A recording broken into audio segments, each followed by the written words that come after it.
সুবিধার জন্য কবর জিয়ারত রে কবর পূজা রে তাহলে ঈমানের দিওয়ালি বানাই যাও ঈমান লইয়া তুমি দেন কবর চাইতে পারতে না আমরা নবীর থেকে হরাইতরা সাহাব হল আমরা নবীর কাছে শাফাআত চাইতে দেন না আমরা সারা হুরমাত থেকে পড়ি পড়ে ইয়া মুহাম্মদ ইয়া রাসূলুল্লাহ মুহাম্মদ ইয়া রাসূলুল্লাহ শাফাআত कीजिए লিল্লাহ মুহাম্মদ ইয়া রাসূলুল্লাহ আমরা শাফাআত করব আইজ কজরা শাফাআত করা রাসূলুল্লাহ শাফাআত নাই রাসূলুল্লাহ তান কুড়ি সম্পর্ক করেন না নাউজুবিল্লাহ হইতা না আমরা নবী আপনার উপরে ঈমান আছে বিশ্বাস আছে সাহাব হল शायर फरमाएंगे सरकार का दर है दर शाह तो नहीं जो मांग लिया और कुछ मांग दे सकते हैं क्या कुछ दे नहीं सकते ये पास न कर होश मेरा और भी कुछ मांग झूठ ही मेरा तंग थी क्या मांगता उससे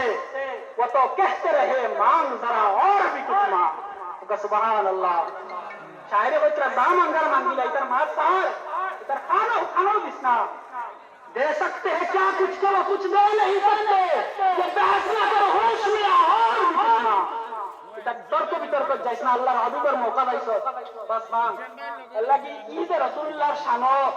এটা হিকাইছন রাসূলুল্লাহর মহব্বত আমরা আউলিয়া کرام হলে হিকাইছন আল্লাহ কি আমরা আউলিয়া کرام হলের দরগাহ হাজির হয়ে যাই আর এই জিয়ারতের উদ্দেশ্য হয় সাবক আমার বিষয়ের মাঝে আমি যাইতাম যাকাত কত গুরুত্বপূর্ণ একটা বিষয় ইসলামের পাঁচটা স্তম্ভ আছে নামাজ রোজা হজ যাকাত কলিমা নামাজ রোজা হজ যাকাত তিন নম্বর স্তম্ভ হইল যাকাত আমরা যাকাতের প্রতি গুরুত্ববান হওয়া লাগবে হযরতে আবু বকর সিদ্দিক রাদিয়াল্লাহু তাআলা আনহুর জমানায় কিছু সাহাবায়ে কেরাম হলো কইলা আমরা নামাজ পড়ব আমরা যাকাত আমরা রোজা রাখব আমরা রাসূলুল্লাহ বলেন হজ করব কিন্তু আমরা যাকাত দিতে পারতাম না